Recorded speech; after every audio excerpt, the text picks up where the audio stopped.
Shalom, selamat pagi Sobat Maestro yang dikasih Tuhan. Segera kita akan mendengar program rohani Immanuel Sumber Shalom dari GGP Shalom Bandung.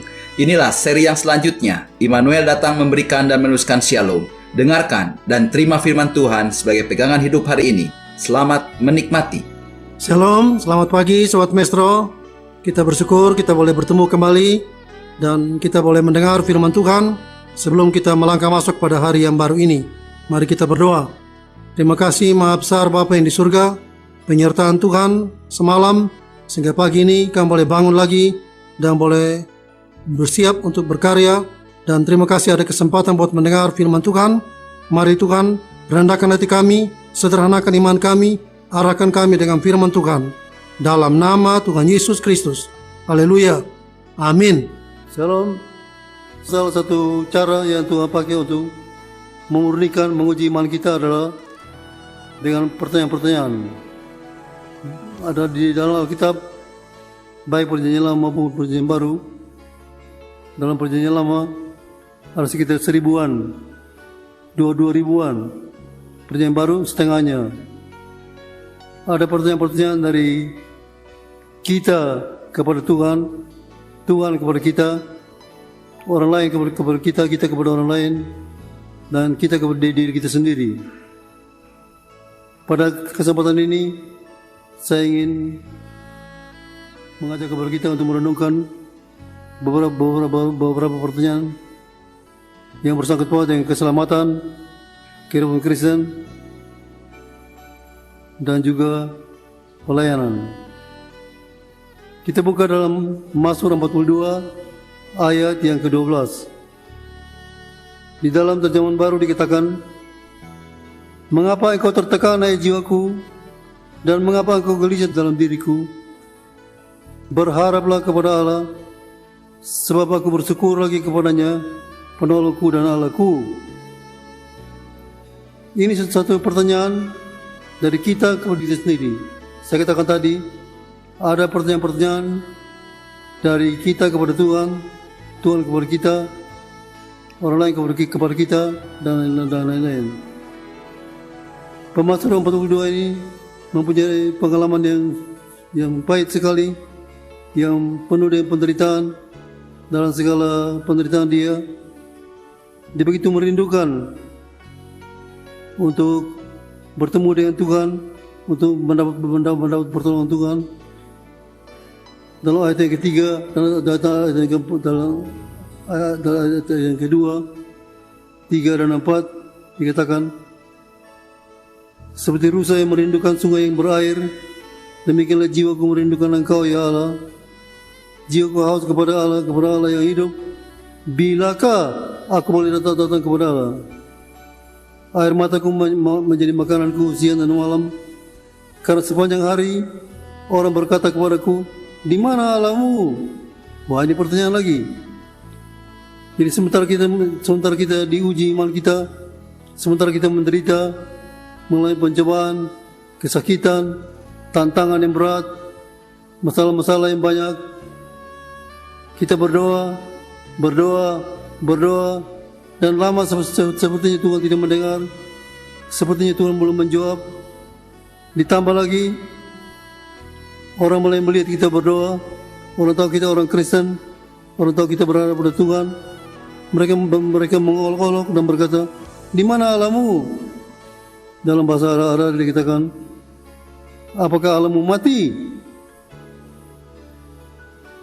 Jadi dengan pertanyaan-pertanyaan dari orang-orang kepada kita, atau kita kepada diri kita sendiri, Tuhan sedang memproses kita, menguji iman kita, supaya kita boleh mempunyai ibadah yang sejati, teguh dan giat untuk memuliakan nama Tuhan.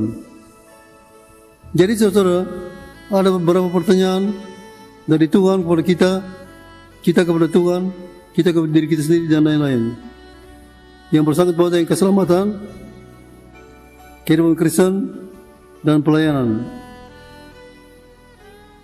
Saya cuma ambil beberapa pertanyaan untuk kita renungkan. Ada banyak, tapi saya hanya ambil beberapa pertanyaan yang bersangkut paut dengan keselamatan kita. Tuhan pernah bertanya kepada murid-murid, pada waktu mereka mengikut Tuhan, tiba-tiba tidak ada, orang bilang tidak ada ujung pohon. Tuhan bertanya kepada murid-muridnya, menurut kata orang, siapa aku? Mereka mengatakan, ada yang menjawab, ada orang bilang Yohanes Pembaptis telah bangkit, ada orang bilang Yeremia telah bangkit, Elia telah bangkit, atau nabi-nabi yang lain. Lalu Tuhan to the point mengatakan, menurut kata kamu siapa aku? Menurut kata kamu siapa aku? Ini menantang. Mereka tidak mungkin belum pernah merenungkan mengenai hal ini, atau belum pernah mendengar pertanyaan ini. Tiba-tiba ada pertanyaan, menurut kamu siapa aku? Ini bersangkutan dengan keselamatan kita. Ada banyak orang menganggap Yesus sebagai nabi, guru, dokter, atau yang lain, penolong yang lain.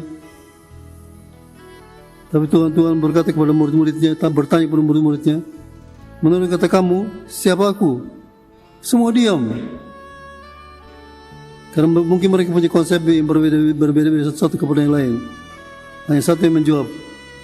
Petrus menjawab, engkaulah Kristus, engkaulah Kristus, anak Allah yang hidup.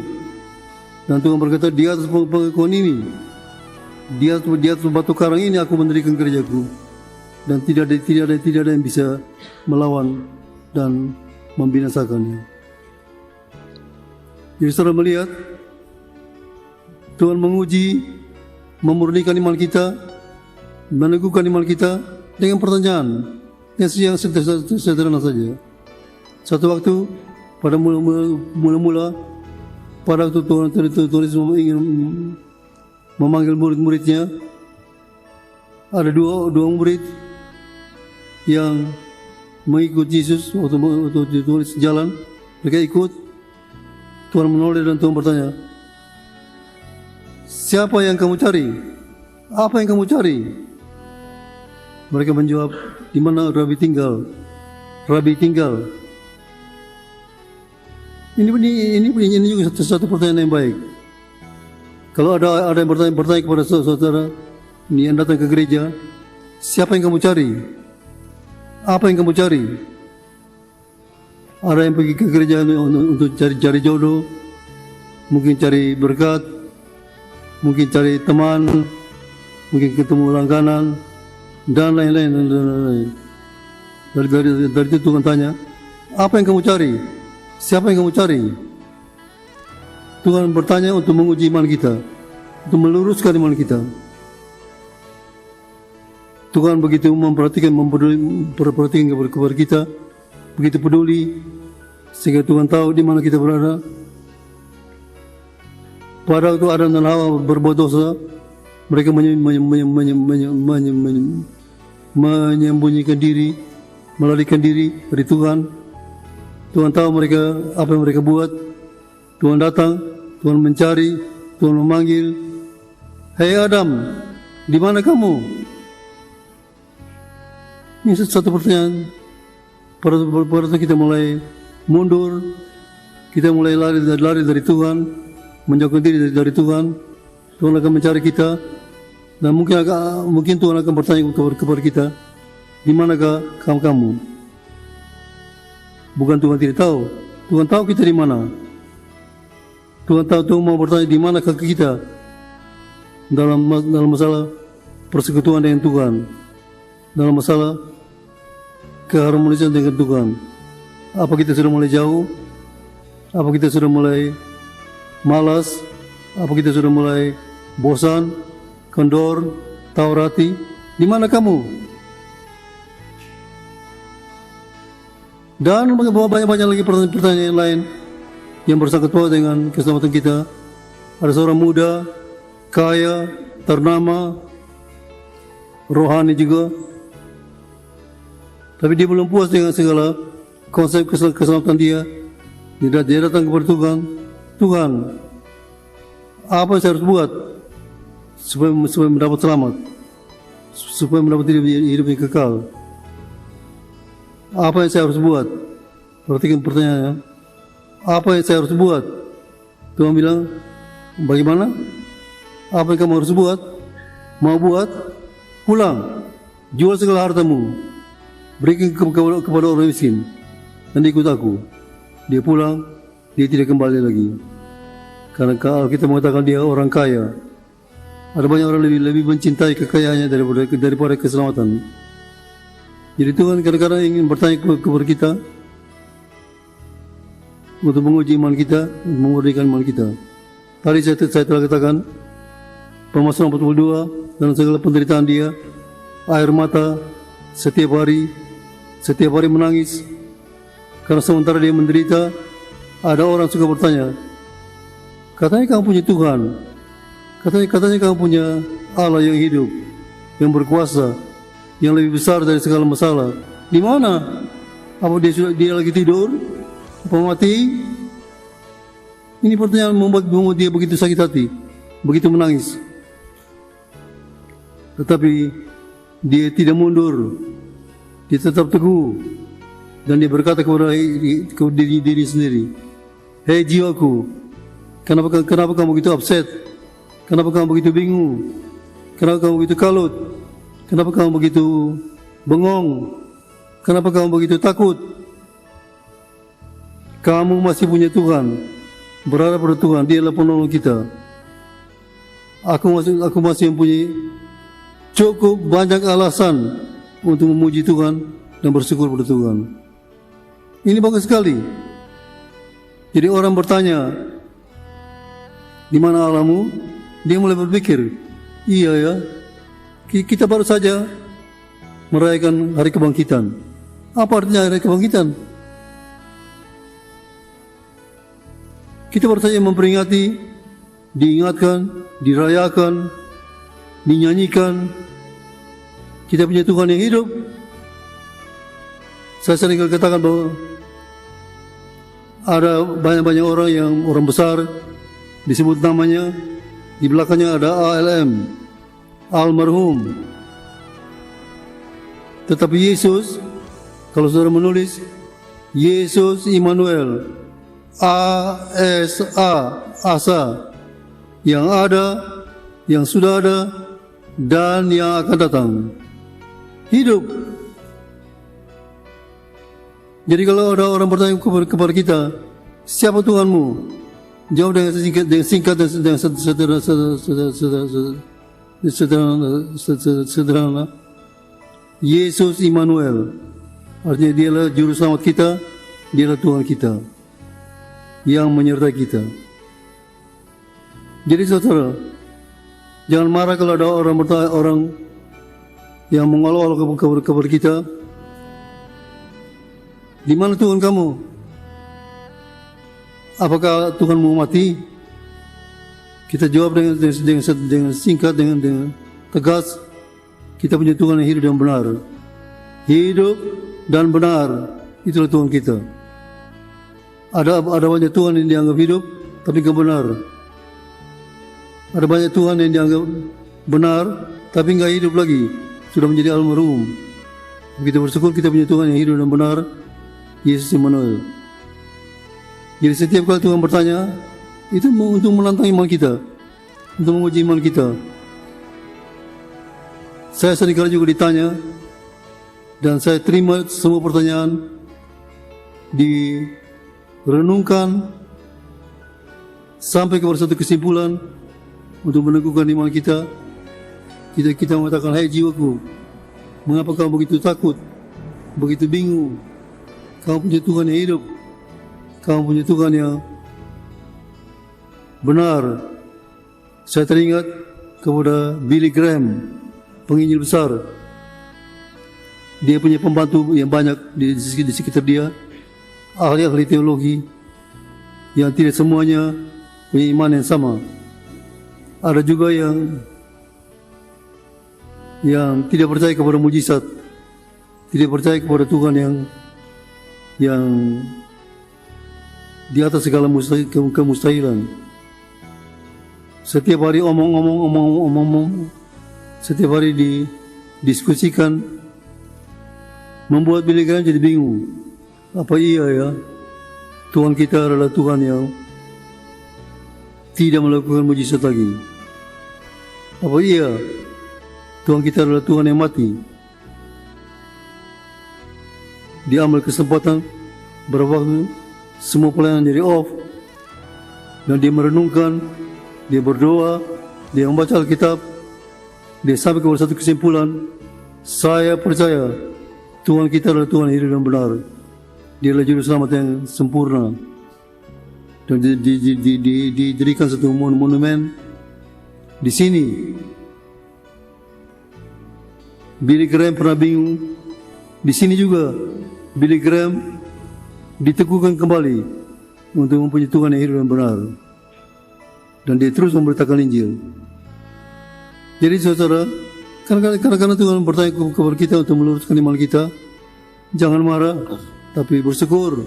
Ada pertanyaan supaya kita boleh kuat kembali. Masih ingat cerita mengenai murid-murid yang mereka waktu membawa Yesus bersama-sama dalam perahu mengarungi danau Galilea, datang angin, ombak, gelombang, hampir tenggelam. Karena mereka merasa ini pekerjaan yang tidak perlu berdoa. Mereka merasa pekerjaan yang mereka bisa atasi sendiri. Tuhan tidur, mereka bangunkan. Waktu sudah hampir tenggelam, Tuhan, apa Tuhan tidak peduli?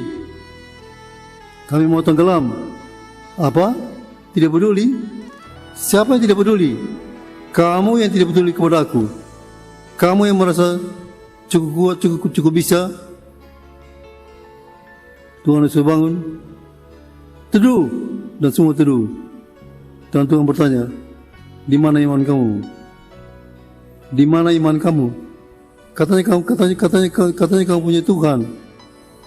Tuhan yang tinggal dalam kamu. Di mana? Di mana iman kamu? Mungkin juga pada kita menghadapi pencobaan, ujian, masalah. Orang akan bertanya, di mana iman kamu? Apakah kamu sudah lupa bahwa Tuhan kita adalah Tuhan yang lebih besar dari segala masalah? Bahwa Tuhan kita adalah Tuhan yang menyelesaikan. Apalagi ada tema Tuhan yang menjamin, Tuhan yang peduli, Tuhan yang menyelesaikan, Tuhan yang akan menyelesaikan segala masalah-masalah kita. Di dalam kehidupan Kristen, Tuhan seringkali bertanya kepada kita untuk meluruskan iman kita. Jadi saudara, Tuhan ingin sekali supaya kita semua dimurnikan, diteguhkan iman kita. Pada Tuhan bertanya kepada kita dengan pertanyaan-pertanyaan yang menggugah iman kita. Keluarga Lazarus, Marta dan Maria, waktu Lazarus meninggal, dikuburkan, Tuhan datang to the point, langsung tanya, di mana? Kuburnya di mana? Mereka sudah tidak memikir kehidupan. Yang mereka pikirkan sudah mati, sudah 3 hari, sudah sekian hari, sudah busuk, sudah bau. Tapi Tuhan bilang, di mana? Seringkali Tuhan bertanya untuk mencari tahu masalah apa sebenarnya. Ada banyak orang susah, bingung, kecut, kecewa, tapi tidak tahu masalah apa. Tuhan bertanya, di mana? Tuhan bangkitkan mereka begitu bersyukur kepada Tuhan. Itu baru pertanyaan mengenai kehidupan Kristen kita. Ada banyak pertanyaan mengenai kehidupan Kristen yang meneguhkan iman kita supaya kita teguh, kuat, dan siap untuk terus berjalan memuliakan nama Tuhan. Dan ada beberapa pertanyaan mengenai pelayanan kita juga. Saya mau kemukakan beberapa saja. Masih ingat cerita tadi saya katakan Elia membuat demonstrasi di Gunung Karmel dan banyak orang bertobat. Tapi Isabel mengatakan begini, Sebagaimana kamu telah membunuh nabi-nabiku, besok kamu habis juga. Elia lari, menyembunyikan diri di Gunung Horeb, dalam satu gua, merasa aman, merasa tidak terganggu. Tuhan datang, singkat ceritanya Tuhan datang untuk bertanya. Dalam bahasa hari-hari dikatakan dengan dua pertanyaan. Mengapa kamu ada di sini? Apa kerjamu di sini? Mengapa kamu ada di sini? Apa kerjamu di sini? Kepada semua pelayan, semua aktivis, semua yang melayani, Tuhan mungkin akan bertanya, mengapa kamu ada di sini? Apa kerjamu di sini? Mengapa kamu ada di sini? Apa kerjamu di sini? Apa jawab kita? Apa kita mengatakan, saya melayani di sini karena ada si A, karena ada si B, atau kita bisa mengatakan, saya meyakini, saya melayani di sini, saya kerja di sini karena diutus ke sini. Karena diutus ke sini. Karena ini misi saya dan saya perlu selesaikan. Sebelum selesai, saya belum pindah. Jadi kalau kita merasa bahwa ini misi kita, bahwa kita berada di satu tempat karena kita diutus, itu baik sekali. Jadi Tuhan ingin sekali supaya kita semua menanggapi semua pertanyaan dari luar atau dari kita sendiri, supaya iman kita boleh lebih diteguhkan. Jadi kita semua juga mungkin sedang mengalami masalah-masalah, terutama di tengah-tengah pandemi sekarang ini. Ada orang bertanya, kenapa? Seringkali saya suka dengar, di mana Tuhan kamu? Apa Tuhan tidak bisa menyembuhkan? Percaya pada Tuhan, jangan setengah-setengah. Saya sering katakan, prinsip kesembuhan dari Tuhan, kita harus percaya bahwa Tuhan kita adalah Tuhan buat tubuh kita juga. Benar sekali. Tetapi kita harus percaya juga bahwa Tuhan kita adalah Tuhan yang menentukan yang terbaik. Dan kita juga harus percaya bahwa Tuhan bisa menolong kita secara medis, secara natural, dan secara supernatural, secara luar biasa dengan mujizat. Jadi kita bersyukur untuk cara yang Tuhan beri kepada kita. Sudah melihat tadi di kolam Bethesda ada air, ada malaikat, kita bisa disembuhkan secara natural maupun secara supernatural. Jadi saudara, kalau kita mendengar pertanyaan, pastikan kita tetap teguh, tetap berharap pada Tuhan dan firman Tuhan. Maka iman kita bukannya menjadi goyang, tapi menjadi lebih teguh, lebih kuat untuk menghadapi segala tantangan. Itu yang Tuhan rencanakan. Amin. Mari kita berdoa. Terima kasih Maha Besar Bapa yang di surga, Tuhan telah berbicara, Tuhan telah berfirman. Biarlah Tuhan juga yang menyempurnakan, meneguhkan dan membenarkan setiap firman yang telah kami dengar pada pagi hari ini. Dan Tuhan sendiri juga yang memimpin kami dalam seluruh kegiatan kami pada hari ini. Tuhan memberkati semua yang telah mendengar pada pagi hari ini. Yang sakit Tuhan sembuhkan, yang lemah Tuhan kuatkan, yang ragu-ragu Tuhan mantapkan. Ada masalah-masalah dalam rumah tangga, dalam usaha dan pekerjaan, Tuhan pimpin keluar yang satu kemenangan. Tuhan memberkati juga Radio Maestro dengan segala pergumulannya, sehingga melalui radio ini nama Tuhan boleh dipermuliakan. Dalam nama Tuhan Yesus Kristus. Haleluya. Amin. Kita telah mendengarkan firman Tuhan yang berkuasa, meneguhkan, menyegarkan, bahkan memulihkan kita.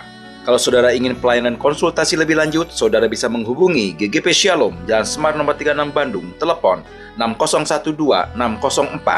Saudara-saudara yang belum mengambil keputusan di mana saudara akan hidup berjemaat, saudara dan keluarga bisa berbakti bersama kami pada hari Minggu, jam 7, jam 9 pagi, dan setengah 5 sore.